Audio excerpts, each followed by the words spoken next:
Development Department faced heavy questioning from the Portfolio Committee in Parliament this week. The department is facing a myriad of allegations, including the alleged hiring of an unqualified 22-year-old as Chief of Staff, the sudden suspension, as well as the firing of other staff members, as well as a hefty R3 million payment to the Commission on the status of women in New York in March. This is while the department has been facing ongoing difficulties with irregular expenditure. Let's speak now to the chair of the Parliament Portfolio Committee on Social Development, Bridget Masango, who had been hearing then from the Director General as well as the Minister of Social Development. Bridget, thank you so much for the time. Really appreciate you joining us as well on this day, of course, where we're still speaking about the life and times of the late ambassador to France, Natim Teta. But if you'll allow me to go into this conversation and really talk about what you heard from the Director General, from the Minister, just with regards to the expenditure of that R3 million on that trip to the United States that is in many ways claimed to be exorbitant. You know, I also just want to convey my sincere condolences to the family of the former ambassador to France. But thank you so much, Arabile, for this opportunity. What we heard about the expenditure in New York was just the summary of it was that, yes, we did spend it, but it was a dollarized amount. It wasn't that much if you take it in dollars. And, you know, we had cut down on the delegation and so on and so forth. But that was not the issue. The issue was if you could cut the delegation from 10 to 6, you could go on and cut it even lower.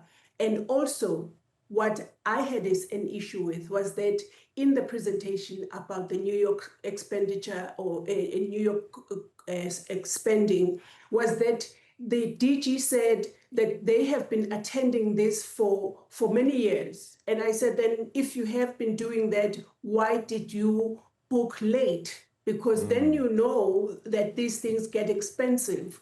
The closer you are to the event, the more expensive all this, the hotels, accommodations and flights and so on and so forth. Why was it left late so that you were spending so much money? So the members of the Portfolio Committee did not let the DG and the Minister off the hook on this one because we ended up saying we want the itemized billing, every single expense that was incurred. We would like to see that because it is unacceptable that we can have a department that is dealing with cost containment, that is dealing with budget cuts, that is dealing with the high cost of living, that is dealing with all sorts of things that this country is facing, and yet see it fit to spend such a lot of money in one event in 2 weeks' time. Yeah, it's one of those where you ask the question as well. But as you said, the fee breakdown, the flights, accommodation, etc., just wasn't told. And then the response is, well, this is just $150,000 in terms of US currency when translated. It may sound like a lot because it's $3 million. What happens, though, from here? Because you've asked for the itemized billing with regards to this. You've not let them off the hook with regards to saying to them that this is morbidly expensive and something that they could have planned for, they didn't have to plan late. But then what happens then? Yes. Because it's about the action after this, right? That's what we're worried about now. Arabile, whoever is responsible for this must be held accountable. In the AGSA report on the department and its entities, the one thing that came first as what the department is struggling with is consequence management. And this is just one of those things where I don't know whether after we had that presentation, we're then supposed to say, oh, okay, now that you have explained, it's okay. No, it is not okay. The consequence management needs to start in things like this, where people know in advance when an event is going to be. They don't do any planning. They don't do any, advanced booking and so on and so forth. And because they have to be part of it, then we must just accept that 3 million rand in dollars is 150,000 So what does US accountability dollars. look So like? it's okay. So what does accountability Sorry? then look like? What does accountability look like in this case? Is that just the firing of somebody, or is that the repatriation of those funds? Recovery of this money. Yeah. Yes, it can mean recovery of this money from whoever it is that took a decision to book this late so that they incur so much cost. That consequence might be even recovery of the money that has been lost. So, Even. I mean, what about disciplinary hearings, firings, and the like? Is that set to come in play, possibly? Of course. Of course. I mean, the consequence management has to match what has been done wrong. Has to. Yeah, look, it's one that we certainly are concerned about. Look, there are many other issues as well with regards to this department, and it's with regards to staff. An unqualified 22-year-old being a part of the staff in a high-ranking position as well. The conversation that was had there, what was that like? That was one of just many issues that were discussed at the time, because the minister had asked to present a full report when the members of the portfolio committee were asking in a previous meeting, that because the story was just all over and there were so many things. There was preferential treatment, there was irregular appointments, there was suspensions, sudden suspensions, and so on and so on and so forth. And the minister asked that, can I come with a report, which was the report that was presented on Thursday. And of course, the members were not happy with the report itself. And of course, the minister then had gone ahead and referred these issues to the PSC, which means the minister herself feels that there needs to be,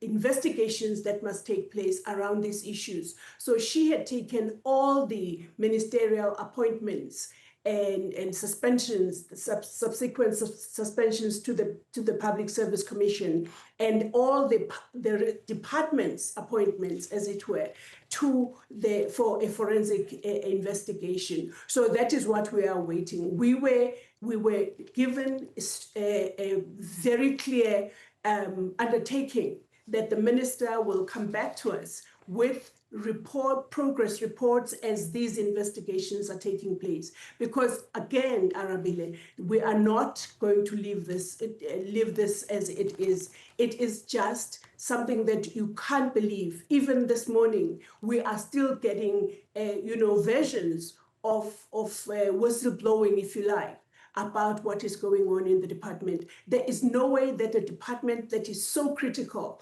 for providing services to the most vulnerable people of this country can be in such a mess in terms of what is going on there, if one were to look at the issues that are circulating in the public domain at the moment. Yeah, and so we are on I want to actually highlight the significance of this department, because I'm not sure if people actually understand that on its own, technically, right, if one was to look at it technically, social development is the portfolio that receives the most money.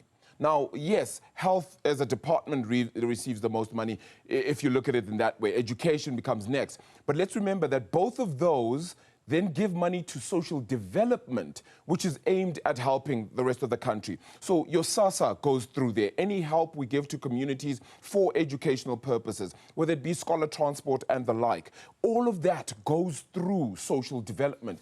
And this is why this money then becomes so important. The scuffling and the fighting in this department as well, whether it be with the former aide, Lumka Oliphant, and the tantrum that seems to be going on there as well. How do we deal with the staffing issue, which is of preeminent importance for a department like social development?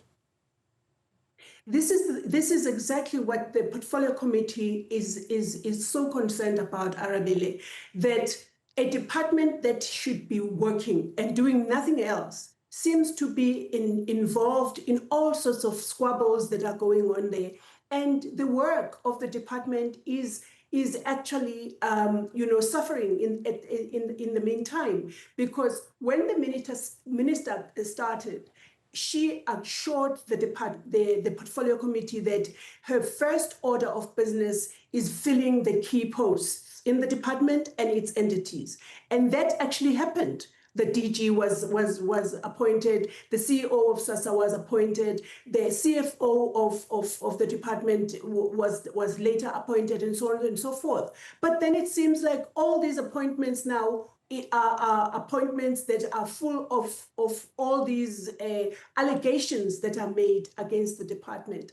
And so it is undoing all the work that we felt as the portfolio committee had been done, so that the department can do what it is there for, to provide services to the poor and vulnerable of this country. We are dealing with very, very crucial issues at the moment in this department, and we can't afford something like this. Bridget, I wish we could have more time. Please, let's return to this conversation sometime this week. We will certainly look to get this conversation going again. There's so much to still discuss when it comes to social development as well. So hopefully in the week coming, we can unpack this just a little bit further. Thank you so much for your time, though. The chair of the Social Development Portfolio